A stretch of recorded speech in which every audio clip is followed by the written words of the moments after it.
আসসালামু আলাইকুম।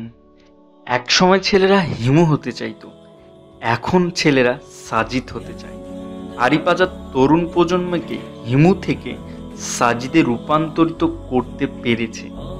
এটাই একজন লেখকের সবচেয়ে বড় প্রাপ্তি। কথাগুলো বলেছেন ঢাকা বিশ্ববিদ্যালয়ের জনপ্রিয় শিক্ষক এবং লেখক আসিফ নজরুল।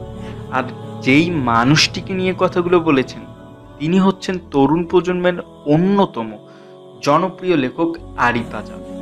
একটা মানুষ এত অল্প সময়ে এত জনপ্রিয় হবার মূল অস্ত্রই তার লেখনী শক্তি। মননশীল চিন্তাভাবনা এবং যুক্তি দিয়ে ইসলামকে সবার সামনে এত সুন্দরভাবে উপস্থাপন করার মাধ্যমে তিনি লক্ষ লক্ষ তরুণের মনে জায়গা করে নিয়েছেন। দ্য গার্ডিয়ান প্রকাশনী আরিফ আজাদের পরিচয় দিতে গিয়ে বলেছেন তিনি বিশ্বাস নিয়ে লেখেন অবিশ্বাসের বিরুদ্ধে। প্রচার বিমুখ এই মানুষটা তার মননশীল চিন্তাভাবনা এবং যুক্তি দিয়ে সবার হৃদয়ে জায়গা করে নিয়েছেন।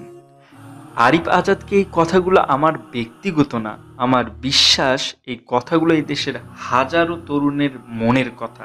আর এই তরুণ প্রজন্মের আশা পূরণ করে তিনি এসেছেন জনপ্রিয় প্ল্যাটফর্ম ইউটিউবে এবং গত 4 জুলাই 2021 তার অফিসিয়াল চ্যানেলটি খোলা হয় এবং 6 জুলাই 2021 আপলোড হয় তার প্রথম ভিডিওটির নাম হচ্ছে যে নিরন্তর সংগ্রামের মধ্য দিয়ে আপনি যাচ্ছেন। অসাধারণ, মাশাআল্লাহ, খুব সুন্দর একটি ভিডিও।